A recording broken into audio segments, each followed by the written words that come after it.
Welcome today to Warwick Economics Summit 2020. My name is Georgiana Pushkash, and today I have the honor of being here with Shirin Ebadi, political activist, lawyer, and winner of the 2003 Nobel Peace Prize. Dr. Ebadi, thank you for being here with us today. In the past 3 months, there were quite a few important events in Iran. The violent protests in November, then last month the funerals for General Soleimani, and finally protests again after the regime was exposed as lying about shooting down the passenger airliner. What is your perception about what is happening in Iran now? شما درباره با اتفاقات سلیمانی و هواپیما و تظاهرات آبان شما تصورتون درباره این که ایران الان چه اتفاقی داره میفته چیه؟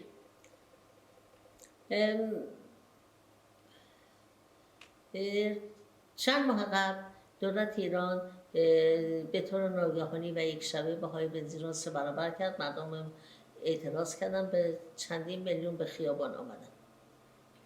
A few months ago, the Iranian government overnight and very suddenly tripled the price of petrol, and people became very angry and they took to the streets in protest. حکومت ایران به مدت 5 روز اینترنت رو سراسر ایران قطع کرد و در خیابان شروع کرد به کشتار مردم. حدود 1500 نفر کشته شدند و تعداد زیادی بیش از 7000 نفر دستگیر شدند. So in response, the Iranian government cut off people's access to internet for 5 days. They killed some 1500 protesters and many were arrested. چند روز پس از اون آمریکا یکی از فرماندهان سپاه پاسداران رو به نام قاسم سلیمانی در کشور عراق با یک موشک نقطه زن ترور کرد و کشت. Shortly afterwards, the United States assassinated through a missile attack one of the Iranian regime's top military commanders in Iraq. این کار حکومت ایران رو خیلی عصبانی کرد و تقریبا 1 هفته بعدش اینا با موشک به 2 تا از پایگاه‌های نظامی آمریکا در عراق حمله کردند. That angered the Iranian regime, and in retaliation they launched a missile attack against US bases in Iraq. و چون دولت ایران میترسید که آمریکا همون شب به ایران حمله بکنه و موشک بزنه، وضعیت جنگی اعلام کرده بود و آماده باش داده بود به تمام نیروها. And since the Iranian government feared a counterattack by the United States, it put all its military forces on high alert. اون شب آمریکا به ایران حمله نکرد و موشکی نزد، اما متاسفانه اتفاق بدتری افتاد. The United States did not attack Iran in retaliation, but something far worse happened.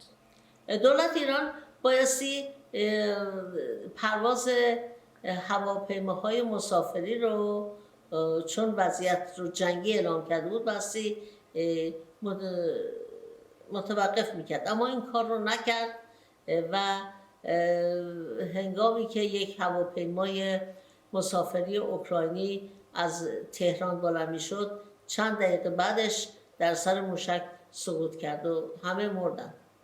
Despite putting the military on a state of high alert, the Iranian government did not stop flights of passenger planes. And when a Ukrainian passenger plane had just set off from Iran, through a missile attack, they downed that plane. دولت ایران تا 3 روز این مسئله رو علتش رو اعلام نمی‌کرد که چرا این هواپیما سقوط کرده و چون در این هواپیما تعدادی مسافر از سوئد و کانادا و اوکراین و انگلیس و افغانستان بود، سایر کشورها به ایران خیلی فشار آوردن که بگو علت سقوط چی بوده، آخه این همین با چی سقوط کرده. For 3 days, the Iranian government denied any involvement in the downing of the Ukrainian passenger plane in which all passengers were killed. But because the passengers on the plane were from various countries, including Canada, Britain, Afghanistan, and Sweden, that put international pressure on the Iranian regime to give some answers. بالاخره در اثر فشارهای بین‌المللی بعد از 3 روز دولت ایران مجبور شد اعلام بکنه که پدافند هوایی خود ایران فکر کرده که این موشکی است که آمریکا فرستاده و میخواد بیاد به تهران اصابت بکنه، بنابراین اشتباه کرده و این هواپیما رو زده. So because of the international pressure on Iran, after 3 days, the Iranian government acknowledged that they were responsible for the missile attack on the Ukrainian passenger plane because they thought it was a US missile and they downed it unintentionally by mistake. اما نکته جالبتر در این مسئله این است که دولت ایران میگه که تکنولوژی مخصوص خوندن جعبه سیاه رو نداره، ولی که اون رو هم حاضر نیست به بقیه کشورها بدن که این تکنولوژی رو بخونن. But what is interesting is that the Iranian government is now saying that they don't have the proper technology for reading the plane's black box, and at the same time they don't want to hand over the black box to other countries. و این باعث سوءظن شده که باز هم چه چیزی رو از مردم پنهان میکنید که حاضر نیستید جعبه سیاه رو بفرستید کشوری که امکان خوندن رو داره. So that has raised suspicions. Why is it that the Iranian government is refusing to hand over the black box to other countries where they have the technology to read it? همه اینا باعث عصبانیت بیش از اندازه مردم شده، علاوه بر این که وضعیت مردم از جهت اقتصادی هم روز به روز داره بدتر میشه. So all these events have really angered the Iranian people, not to mention the fact that financially the situation of people is getting worse every day. و اگه از من میپرسید که ایران در چه شرایطی است، میگم ایران آتش زیر خاکستره که هر لحظه ممکنه این خاکستر کنار بره و آتش زبانه بکشه. And if you ask me, I think Iran resembles a volcano that could erupt at any moment. So you lived most of your life in Tehran, the center of political and social movements in Iran. How is everything that is happening now, thinking about the general sentiment in the country, different from what you witnessed in the past, during and after the revolution 40 years ago? شما بیشتر زندگیتون توی ایران بوده. در حال حاضر چه تفاوتی می‌بینید بین وضعیت کنونی در ایران تا اون وضعیتی که وقتی شما در ایران بودین حاکم بود؟ من از سال 2009 به خاطر مسائل سیاسی امکان رفتن به کشورم رو ندارم و اما به طور دائم و روزمره با همکارانم و مردم در ایران در ارتباط هستم و تفاوتی که کرده این است که ایران روز به روز مردم دارن فقیرتر میشن، نقض حقوق بشر بیشتر میشه و مردم با حکومت فاصله بیشتری میگیرن. Since 2009, for political reasons, I have been unable to return to Iran, but I have been in close contact with colleagues in Iran, with friends in Iran, so I can tell you that the difference is that the people since then have become even poorer, the human rights violations have become even more widespread, and the people are economically in a very poor place. How close do you think Iran is to another revolutionary moment? فکر می‌کنید ایران چقدر نزدیک به یک انقلاب مجدد؟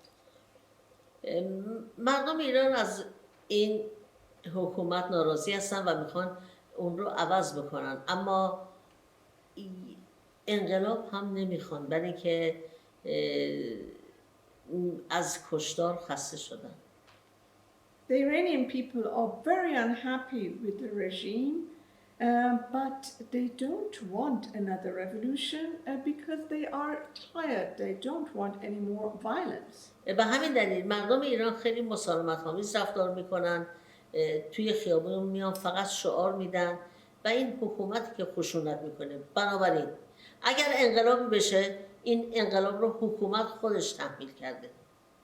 So the people of Iran have been protesting very peacefully, and it is the Iranian regime that has been violently repressing these protests. So if there is going to be another revolution, be sure it will be because of the Iranian regime promoting it. And if not through a revolution, how can Iran rebuild itself? اگه انقلاب نشه چطور ایران میتونه مجددا خودش رو بسازه؟ امیدواریم که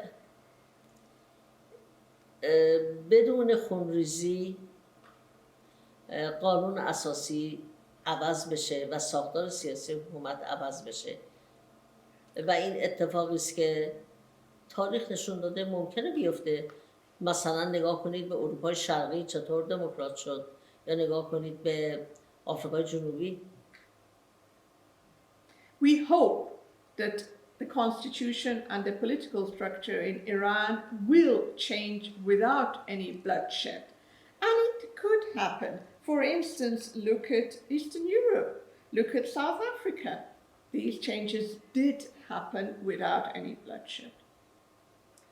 For the aim of protecting human rights in Iran, is some form of foreign intervention necessary? And if so, what are the responsibilities of the international community for the people of Iran? فکر می‌کنید دخالت خارجی لازمه برای اینکه دموکراسی به ایران برگرده؟ به هیچ وجه. مردم ایران برای دموکراسی مبارزه میکنن، خارجی ها نباید دخالت بکنن. تنها کاری که باید بکنن این است که از دیکتاتور حمایت نکنن. Foreign powers should not at all interfere in the Iranian affairs. The Iranian people would themselves bring democracy to the country.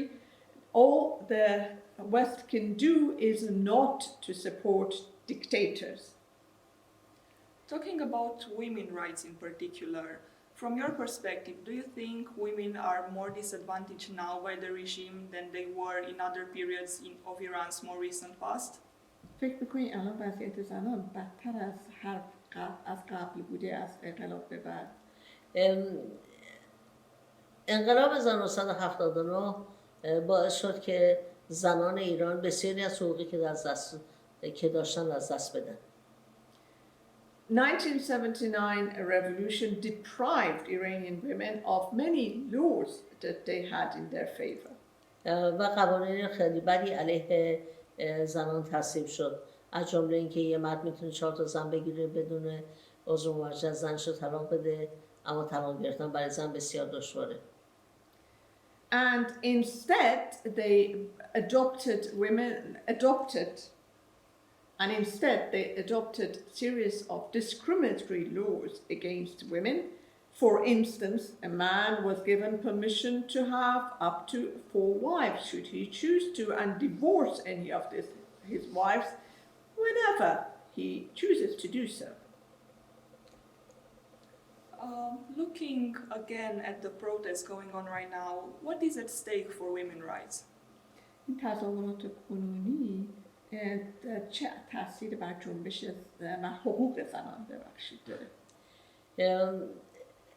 زنان فقط در یک حکومت دموکرات و سکولار میتونن به حقوقشون برسن و این چیزی است که همه مردم ایران میخوان. بنابراین این تظاهرات اگر به نتیجه برسه و خواست مردم بشه، زنها هم به حقوقشون میرسن. The Iranian women can only achieve their rights in a secular and democratic regime. So if these protests are successful, be sure that the Iranian women will regain their rights. Reflecting on the current situation and the progress that has been achieved so far, do you think your battle for human rights in Iran will ever end? شما فکر میکنید که مبارزاتون برای اینکه حقوق بشر در ایران جا بیفته هیچ وقت تموم شدنی هست یا نه؟ حقوق بشر یک آرمانه و هر شرایطی که هر کشوری داشته باشه باز میتونه بهتر از اون باشه. بنابراین حقوق بشر تمامی نداره، برای اینکه یک آرمانه. The quest for human rights never ends because human rights is an ideal and any country around the world can improve their human rights situation. During your life, you were often attacked on a both professional and personal level, and generally you saw a lot of violence and injustice. How do you find the force to continue fighting? شما از کجا این قوت پیدا میکنید که مبارزه رو با این وجود این سختی‌هایی که کشیدین ادامه بدید؟ وقتی شما به هدفی که دارید اعتقاد داشته باشید از سختی ها نمیترسید. ضمن اینکه من مسلمان هستم و به خدا اعتقاد دارم و این طبیعتاً نیروی بیشتری هم به من میده. When you really believe in the cause that you are fighting for, you really do not give up that fight and you continue with it. And also to mention that I am a Muslim, a practicing Muslim, and that also gives me the force to continue with my activities. Thank you very much for this insightful interview, Dr. Ebadi. This is all the time we have for today. It was a pleasure to have you at Warwick Economics Summit 2020. Thank you. Thank you. You're welcome.